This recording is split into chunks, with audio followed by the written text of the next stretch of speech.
Hey everybody, welcome back to a special edition movie review where Mary and I are going to geek out about a movie we saw yesterday. Today we're here to talk about, it's more of our Ghibli-thon for to promote the release of The Wind Rises that Shout Factory and GKIDS just gave a proper Blu-ray release to, and it started streaming this month and everything. So of course they hooked us up with the code for the Studio Ghibli Collection Volume 2, and in return we're talking about all 6 awesome movies in that package. We're alternating the trailer reaction, then the movie review. So you know, of course the title already told you too, but we're here today to talk about Porco Rosso, aka Profondo Rosso. No, it's that's a different movie.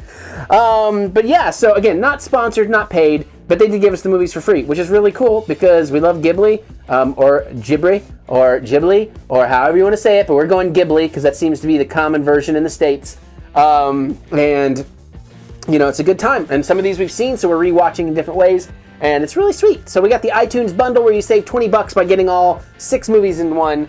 And this is my second time seeing Porco Rosso, so we watched it dubbed. Yeah. You think it's your third? I think I saw it once before I saw it with you. Okay. And we saw it like in one of those Fathom events, subtitled, and it was a good time. 1992, I believe, so this definitely is one of the older ones. And so we went ahead and just watched this on a 1080 screen so the cats could watch. And Napoleon did seem interested in some of the scenes. He was like, oh my god, pigs do fly. Okay, I'm bored. But no, it's a good time. It's a really good one. But it was real interesting watching it dubbed with Michael Keaton doing the voice, you know, and was it? At first I wasn't sure about it, but then it grew on me. Yeah, I'm with you. It was a little off-putting at first, but like you said, it grew on me. Really charming story. We're going to do this pretty much no spoilery. I mean, we might vaguely hit some general plot points or something, but, you know, it's nothing. We're not going to totally ruin anything for you. Plus, these films are, in a sense, always kind of slice of life. I mean, there is a plot going on and things happening, but it really is just kind of hang out with these characters while this is going on. It's more emphasis on the characters than the story, I would say. And we got a cursed fighter pilot who is fighting pirates, and he has been turned into a pig. We didn't really see it happen or whatever. Yeah. And people fall in love with him. And bros want to be him so much they try to fight him. By some very funny ways in that final duel as well, especially. I've been thinking about. I know it's like considered. I think it's considered a kids movie. But the more I think about it, it's just like I think it's really more of an adult movie with some parts that, you know, the kids will be entertained by. Well, I think that's what it is. It's again, it kind of to draw that American Disney equivalent. I mean, a little less so than American Disney, but I mean, it is something that, you know, maybe because it's animated, you say kids film, but really it's a family film. Yeah. And maybe they said it's more of a kids film in America because that's how they sell animation here more than they do in Japan. Yeah, but I'm just theorizing. I mean, and you can say it's a family film, but a family picture. But the thing is, there's like so much nuance in it, much more than you get in your standard American family film. Okay, I see what you're saying. Yeah, and that's like you know, they're talking like politics, but they're not explaining the politics to you. They kind of expect that you have some idea of what world history is.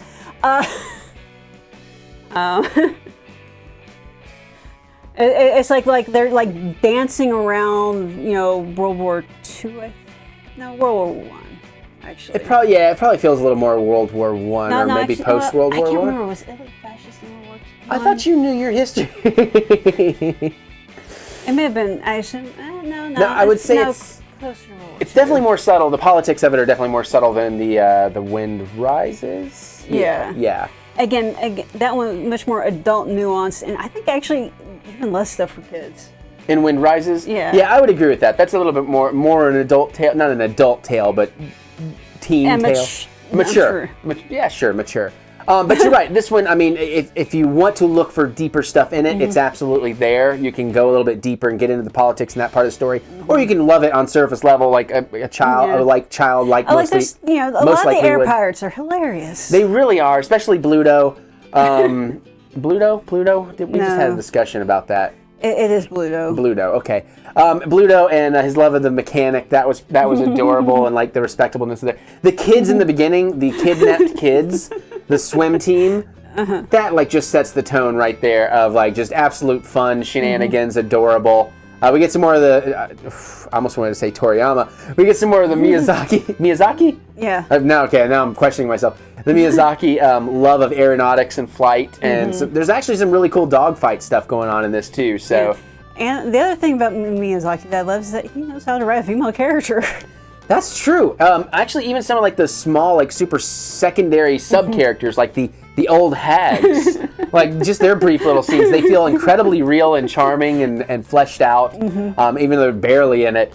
I love Piccolo and his granddaughter and like their relationship, and just his low-key support and respect of her. Yeah. And again, this is 92 too, so this was, I mean, obviously it was a big deal then, but it's not like in modern era where a lot of this kind of talk is more prevalent, you know, so it was nice to see like the young girl being like, hey, this isn't right just because I'm woman. I mean, let me prove that I can build engines, you know, that kind of thing.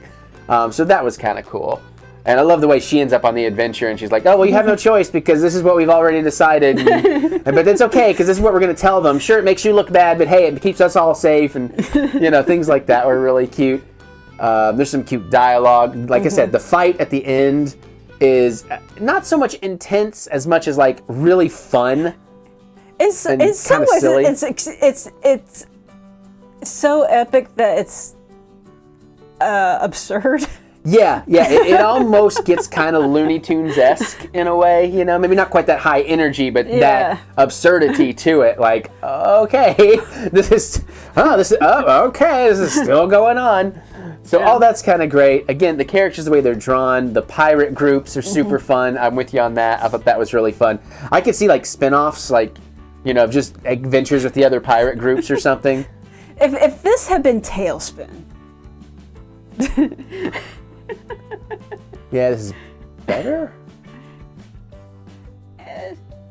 Tailspin's good though. Tailspin was okay. I have a feeling if I watched it now, I'd be like kind of meh about it. Yeah, but you know, that's all right. That's why we have Porco Rosso, so we can talk about the red pig. Crimson Pig. Okay, Crimson Pig. Excuse me. I'm sorry. I was using the American translation of Profondo Rosso, which doesn't really make sense. No, it makes sense because Profondo is deep. It's Italian.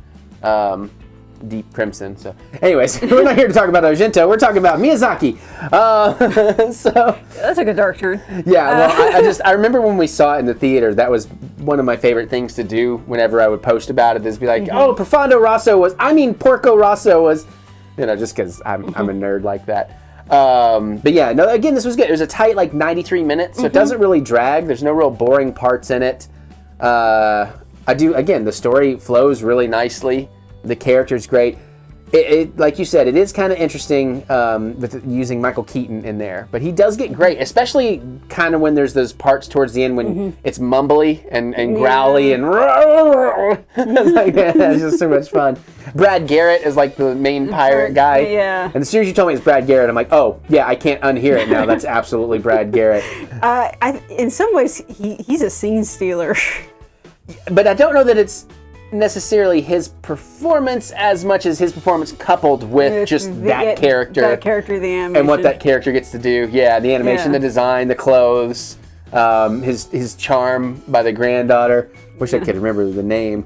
I think it started with an A. I remember Piccolo because it was on signs and because he never said dodge. So, you know, there's that. And then you had Carrie Yules. I don't know how it is. I want to say it's Elway. It's like one of those that's pronounced. It's not really pronounced like it's spelled, but is it Carrie Elway? I don't. Dread Pirate Roberts. Or, you know, Dr. something from Saw. Oh man, I had it until I tried to say it. Anywho, Dread Pirate Roberts. No, dude from Saw. Appropriate for this movie. Dude from Saw is better. But anyway, but he plays an American, and I don't know how I feel about his Southern accent. Lawrence Gordon, Dr. Gordon, Dr. Are we still on this? That's gonna drive me crazy now. Alexa, who is the doctor in Saw? Here's something I found from the article First Doctor on Wikipedia. Echo stop. Alexa, shut up. This one, for some reason, I haven't been able to change. Echo. Alexa, All right, Alexa, who played the Dread Pirate Roberts? Here's something I found on Wikipedia. The Dread Pirate Roberts is the identity assumed by several fictional characters in the novel. Alexa, who was the star of The Princess Bride? The Princess Bride stars include Carrie Elwes.